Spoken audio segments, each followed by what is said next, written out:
नमस्कार, स्वागत है आपका के न्यूज में। आप देख रहे हैं खबर उत्तराखंड में, हूं आपके साथ विशाल पिंड। उत्तराखंड के अब रुक करते हैं सुर्खियों का। उत्तराखंड के उत्तरकाशी में हेलीकॉप्टर क्रैश, 5 से ज्यादा लोगों की मौत, 2 गंभीर रूप से घायल। भागीरथी नदी के पास हुआ हादसा, गंगोत्री जा रहे थे यात्री। 20 को उत्तराखंड आएंगे संयुक्त संसदीय समिति, राजनीतिक दलों और हितधारकों से करेगी बात, एक देश एक चुनाव पर लेगी अपनी राय। उत्तराखंड बांधों और बड़े संस्थानों की सुरक्षा बढ़ी, 4 धाम यात्रा और अंतर्राष्ट्रीय सीमाओं पर चौकसी बढ़ाने के निर्देश। उत्तराखंड में हाई अलर्ट पर पुलिस, नेपाल बॉर्डर पर एसएसबी के साथ पेट्रोलिंग बढ़ाने के निर्देश। संस्थानों और धार्मिक स्थलों और इंटर स्टेट बॉर्डरों पर कड़ी निगरानी। वेंडिंग डेस्टिनेशन बनकर उभर रहा मंदिर, हर महीने हो रही शादियां, दुनिया भर से आ रहे जोड़े। उत्तराखंड के आज भी बदला रहेगा मौसम, 3 जिलों में बारिश, ओलावृष्टि को लेकर ऑरेंज अलर्ट जारी, जिलों में टेम्परेचर गिरा। आप देख रहे हैं के न्यूज, खबरों का सारथी। उत्तराखंड में 30 अप्रैल से 4 धाम यात्रा की शुरुआत हो चुकी है। देश और दुनिया से लाखों श्रद्धालु 4 धाम यात्रा के लिए उत्तराखंड में मौजूद हैं। इसी बीच गंगोत्री से आगे भागीरथी नदी के पास हेलीकॉप्टर दुर्घटना में 5 लोगों के मारे जाने की पुष्टि हुई है, जबकि 2 लोग गंभीर रूप से घायल हैं। बताया गया कि घटना गुरुवार को 8:45 बजे की बताई जा रही है, जबकि 2 लोग गंभीर रूप से घायल बताए जा रहे हैं। हेलीकॉप्टर में 7 लोग सवार बताए जा रहे हैं। घटना गुरुवार की है।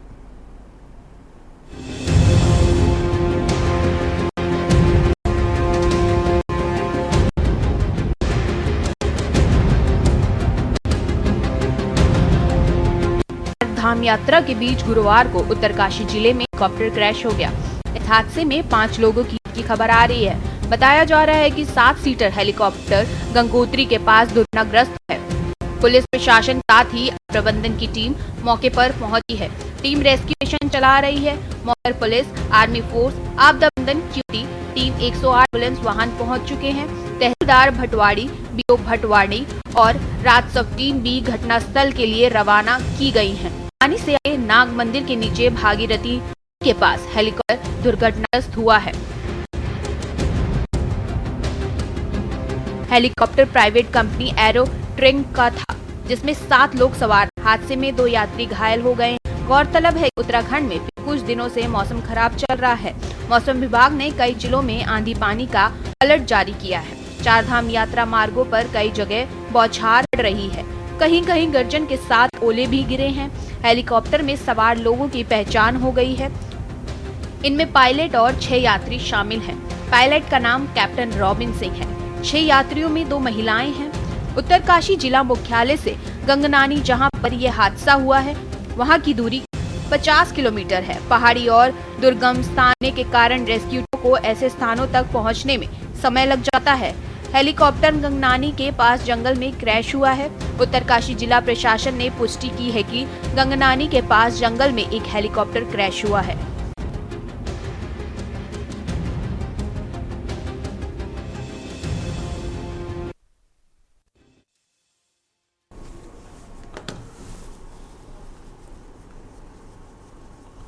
और इसी खबर पर अधिक जानकारी के साथ राजेश वर्मा और चिरंजीत सेमवाल हमारे साथ जुड़ चुके हैं। सबसे पहले मैं राजेश का रुख करूंगा। राजेश, एक तरफ 4 धाम यात्रा और इस तरीके का हादसा हो जाना, जहां पर 5 से अधिक लोगों की मौत की खबर सामने आ रही है। राजेश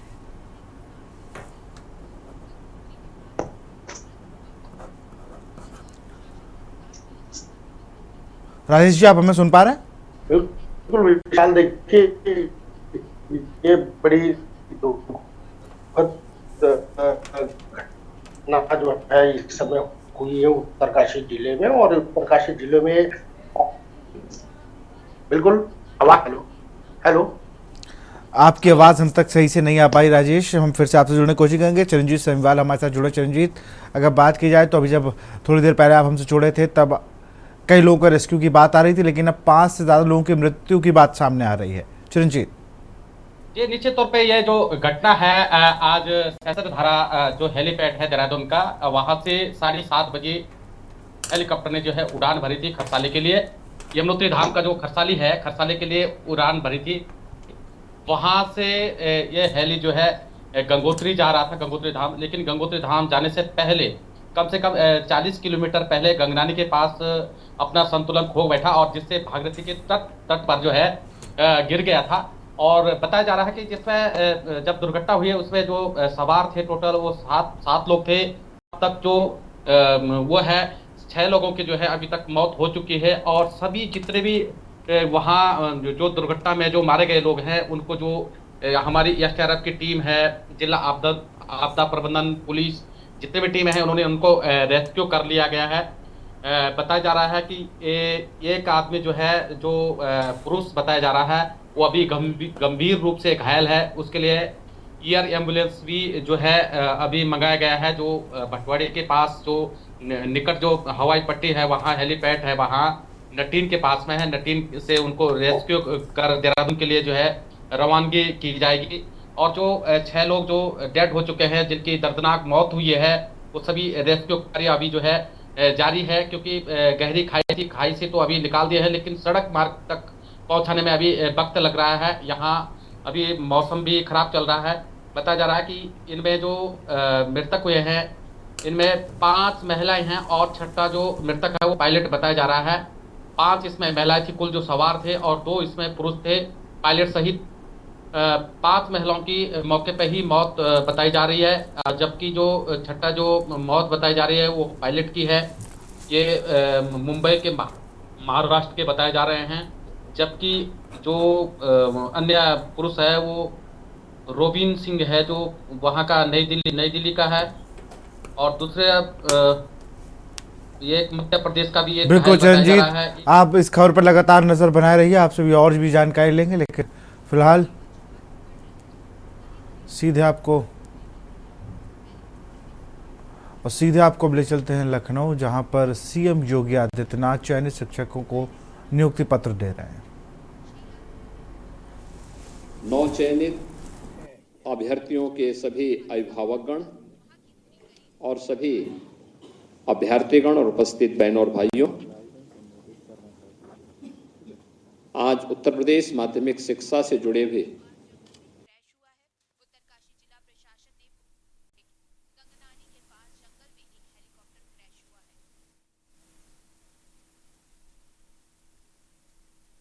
निदेशक स्कूली शिक्षा कंचन वर्मा जी, माध्यमिक शिक्षा जुड़े हुए सभी अधिकारीगण, 9 अभ्यर्थियों के सभी अभिभावकगण और अभ्यर्थीगण और उपस्थित बहनों और भाइयों, आज उत्तर प्रदेश माध्यमिक शिक्षा से जुड़े हुए 550 नए शिक्षक राजकीय इंटर कॉलेजेज और हाई स्कूल के उन विद्यालयों के लिए नियुक्ति पत्र प्राप्त कर रहे हैं। इस अवसर पर आप सभी को, आपके अभिभावकों को हृदय से बधाई।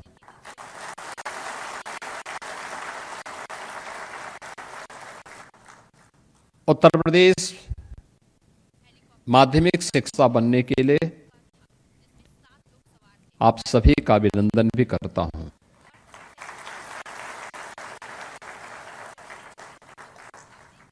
हर छात्र छात्रा की एक तमन्ना होती है, उसका एक लक्ष्य होता है। लक्ष्य को प्राप्त करने की खुशी आपके लिए अत्यंत महत्वपूर्ण खुशी होगी। के तहत आपका चयन हुआ है। सेवा आयोग ने इसकी परीक्षा संपन्न की और उसके बाद अपना परिणाम यहां पर उत्तर प्रदेश शासन को उपलब्ध करवाया और आज चयन की प्रक्रिया हुई है। आपने देखा होगा इस पूरी प्रक्रिया में किसी भी स्तर पर आपको सिफारिश कराने की नौबत नहीं आई हो। एक निष्पक्ष और पारदर्शी प्रक्रिया के माध्यम से प्रधानमंत्री मोदी जी की रोजगार के लक्ष्य को प्राप्त करने की दिशा में सरकारम आज से 8 वर्ष पहले प्रारंभ किए थे।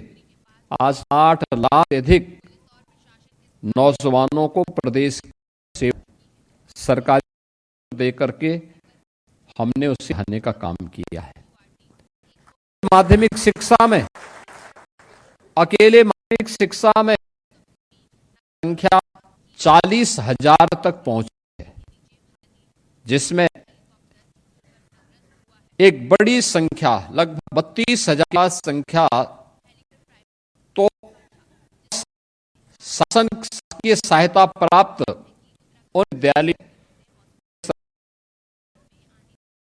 उत्तर प्रदेश शासन के द्वारा शिक्षा के द्वारा का एक प्रक्रिया संपन्न हुआ था और उन्होंने अपने विद्यालयों में पहले ही निपत्र प्राप्त करके ज्वाइन भी किया।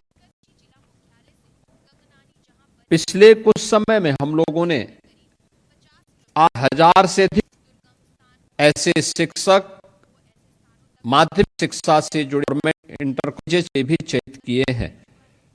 आज 100 इस सहायक शिक्षक और प्रवक्ता पद के लिए भी चयन की प्रक्रिया सफलतापूर्वक संपन्न होने के उपरांत पत्र वितरित किए जा रहे हैं। इससे पहले भी बेसिक शिक्षा परिषद भी प्रदेश सरकार ने लगभग 1,23,000 से शिक्षकों का पूर्व भर्ती के कार्यक्रम को आधार करके इन विषयों पर शिक्षकों की कमी, प्रदेश के युवा और ऊर्जावान नौजवानों को शिक्षक बनने के लिए देते हुए इस प्रक्रिया को सफलतापूर्वक आगे बढ़ाने का काम किया।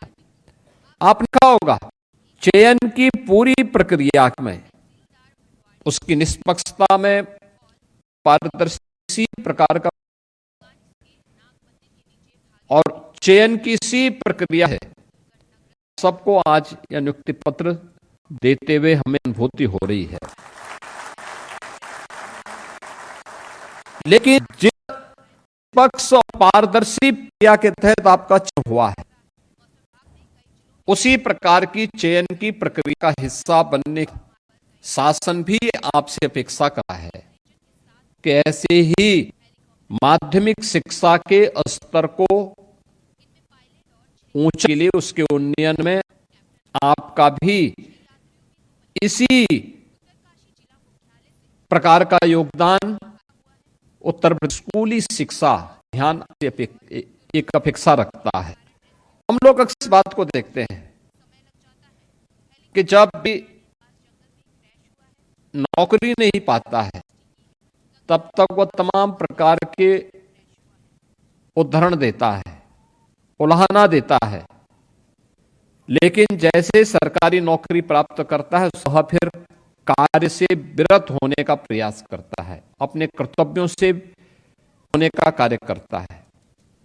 और इसी का परिणाम है कि अभी स्थिति आ गई थी कि माध्यमिक शिक्षा परिषद के सामने स्वयं के अस्तित्व, स्वयं के वजूद को बचाने का एक प्रश्न खड़ा हो गया था।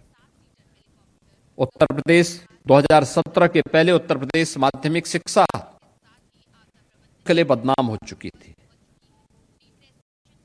बेसिक शिक्षा वीरान पड़ गई थी।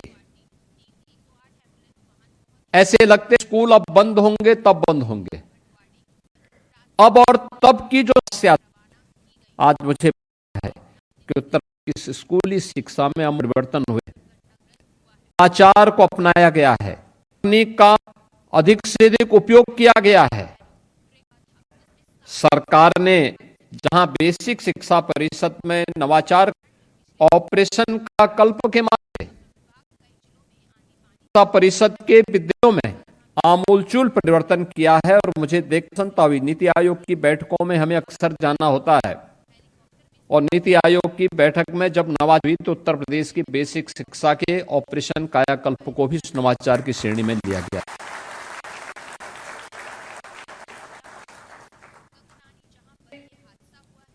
नींव ही अगर कमजोर हो गई तो उस कमजोर नींव में क्या मजबूत भवन की कल्पना की जा सकती? कभी नहीं। और वह पहले भी हो सकते थे, नहीं किए गए। राजनीतिक इच्छा शक्ति नहीं थी। शिक्षा सरकार के एजेंडे का हिस्सा नहीं था।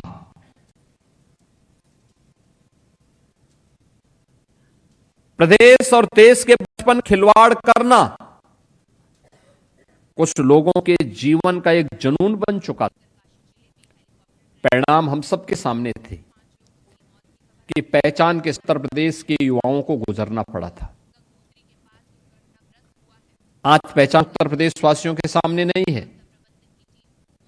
आज उत्तर प्रदेश का वासी बड़े गर्व के साथ कह सकता है कि हम उत्तर प्रदेश के नौजवान अपनी पहचान को अब छुपाता नहीं है कि प्रत्येक क्षेत्र में कुछ न कुछ नयापन किया है। शिक्षा के क्षेत्र में क्या, स्वास्थ्य के क्षेत्र में क्या, इंफ्रास्ट्रक्चर के क्षेत्र में क्या, क्षेत्र में क्या, व्यापार के क्षेत्र में क्या, निवेश के क्षेत्र में क्या, सुरक्षा के क्षेत्र में, प्रत्येक क्षेत्र में आज उत्तर प्रदेश एक नए भारत के नए उत्तर में अपनी एक नई पहचान बनाई है। इसके लिए प्रयास करने, ऐसे ही ऑपरेशन कायाकल्प का कार्यक्रम जब हम लोगों ने 2000 में प्रारंभ किया था, तब ज्यादातर बेसिक स्कूल बंदी के कगार की ओर जा रहे थे। छात्रों की तार कम हो रही थी, शिक्षा की कमी थी, और उस प्रक्रिया को फिर धीरे धीरे करके आगे बढ़ाने का काम किया।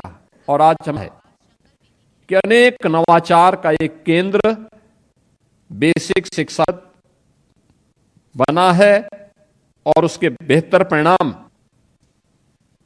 प्रदेश के अंदर देखने को मिल रहे हैं। ऐसे ही माध्यम नकल, मुझे आश्चर्य होता था, नकल के लिए कुछ जनपद तो एकदम बंदा बने थे। मैं देखता था कि स्कूल में रेगुलर छात्रों की संख्या तो कम है, लेकिन वहां पे एडमिशन करने के लिए और परीक्षा देने के लिए हरियाणा से, हिमाचल प्रदेश से और जम्मू कश्मीर के छात्र भी वहां पर आए हुए हैं। भाई चल, जम्मू कश्मीर और हरियाणा के छात्र पूर्वी उत्तर प्रदेश के किसी सुदूर जनपद में परीक्षा देने के लिए आए हैं, तो क्या इस जनपद में इतना अच्छा पढ़ाई का कि उनको वहां से या पढ़ा, जहां जाने में ही लोगों को असुविधा होती थी। पीटी का हुआ था, तब भी परीक्षा देने के लिए कोई आए हैं।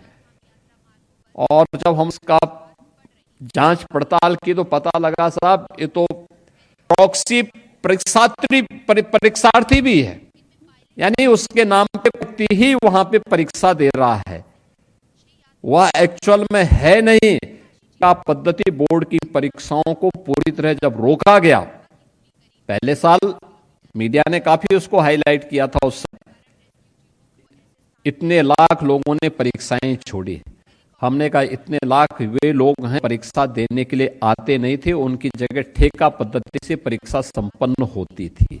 और जब कड़ाई की गई, आज आप देख रहे होंगे परीक्षा परिणाम में भी सुधार हो, और नकल विहीन परीक्षा करने के साथ साथ इसमें भी एक नवाचार हमें देखने को मिला है कि माध्यमिक शिक्षा परिषद 56 लाख जो परीक्षार्थी हैं, इनकी परीक्षा को मात्र 14 दिन के अंदर संपन्न किया जा सकता है, अपना है, और एक 15 दिन के अंदर परिणाम भी दिए जा सकते हैं, यह अपना है। समय को कम करते हुए एनईपी के लक्ष्य को प्राप्त करना भी परीक्षा की शुचिता और पारदर्शिता को आगे बढ़ाने का काम करता है। और यह तकनीक के उपयोग के बगैर संभव नहीं था। एक टीम वर्क माध्यमिक शिक्षा परिषद की लेकर के बोर्ड के अधिकारियों, इन सबके सहयोग से जब सामने बढ़ा, स्थानीय प्रशासन के साथ बेहतर समन्वय, तब हम लोग देखते थे जिनसे कभी देश के उच्च जीवन के प्रत्येक क्षेत्र में जुड़े हुए व्यक्ति निकले हैं, विद्यालय वीरान हैं या उजाड़ जैसे दिखाई दे रहे हैं। मैं लखनऊ में एक विद्यालय में गया था, मैं देख के बहुत चकित था। पुराना विद्यालय, 100 वर्ष पुराना विद्यालय, और उसमें बड़े बड़े पेड़ उगे थे। से माध्यमिक शिक्षा परिषद के प्रमुख किया। मैंने कभी एक दिन आके विजिट करना इस विद्यालय में, अपनी आंख देख के आओ इस विद्यालय की क्या स्थिति है। और बाद में फिर हम लोग बैठे भी, क्यों पे ही चर्चा नहीं करनी, उसका समाधान भी निकालना है। मैं बाराबंकी में गया था, बाराबंकी में जो गवर्नमेंट इंटर कॉलेज था उसकी स्थिति देखी था।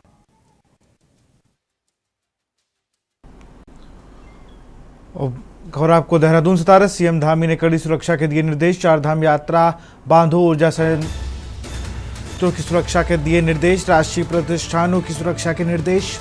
मुख्यमंत्री धामी ने ली उच्च स्तरीय बैठक। केंद्रीय गृह मंत्री शाह की वर्चुअल बैठक के बाद ली बैठक। राष्ट्रीय प्रतिष्ठानों की सुरक्षा के निर्देश।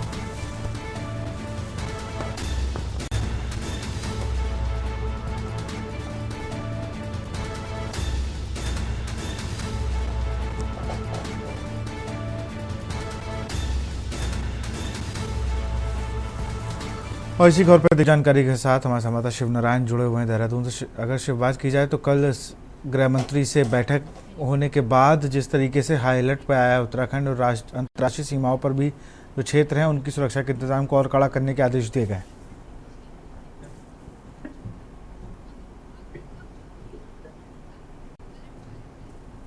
शिव नारायण जी, आप हमें सुन पा रहे हैं? जी जी, एक बार रिपीट कर दीजिए थोड़ा। अंतर्राष्ट्रीय सीमाओं से लगे सभी क्षेत्रों की सुरक्षा को लेकर अलर्ट किया गया है। सभी की छुट्टियां रद्द कर दी गई हैं। जी जी, जिस तरीके से पहलगाम की घटना के बाद एक रोष प्रकट था पूरे देश में, उसके बाद जो सिंदूर ऑपरेशन चला, उसके बाद में फिर यहाँ पे एक अलर्ट जारी किया गया। और कल ही जो प्रदेश के मुखिया हैं उनके वर्चुअल मीटिंग गृह मंत्री अमित शाह के साथ हुई, उसी को लेकर के इन्होंने पूरे जो हमारे अंतर्राष्ट्रीय सीमा लगी हुई है उनमें कड़ी सुरक्षा के निर्देश दिए हैं। और साथ ही साथ उन्होंने ये भी बताया कि जितने भी संस्थान हमारे यहाँ पे बांध हो या और किसी तरीके के भी संयंत्र, ऊर्जा संयंत्र हो, उन सबको उनकी सुरक्षा सुनिश्चित की जाए और वहाँ पे कड़ी सुरक्षा की व्यवस्था की जाए। ये हमारे मुखिया धामी जी ने ये निर्देश दिए हैं सभी सुरक्षा के निर्देश देकर के कि कहीं पर भी ऐसी कोई हो ना हो। चार धाम यात्रा चल रही है, या चार धाम यात्रा को भी मद्देनजर रखते हुए सुरक्षा के पुख्ता इंतजाम करने के निर्देश हैं। और सभी विभागों की छुट्टियां भी रद्द कर दी हैं, क्योंकि जिस तरीके से बना हुआ है, परिस्थितियां बनी हुई हैं, उस तरीके सभी विभागों की छुट्टियां रद्द कर दी गई हैं। कोई छुट्टियां जब भी मिलेगी तो कोई विशेष स्थिति होगी तभी मिल सकती है, वैसे वरना छुट्टियां रद्द कर दी गई हैं। जी, बहुत बहुत शुक्रिया आपका तमाम जानकारी शिव नारायण, बहुत बहुत शुक्रिया। तो देहरादून आपको था सीएम धामी ने कड़े सुरक्षा के निर्देश दिए हैं। धाम यात्रा बांधो जैसे संयंत्रों की सुरक्षा के निर्देश।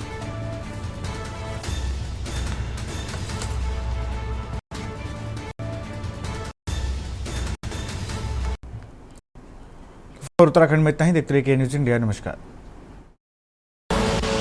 आप देख रहे हैं के न्यूज़, खबरों का सारथी।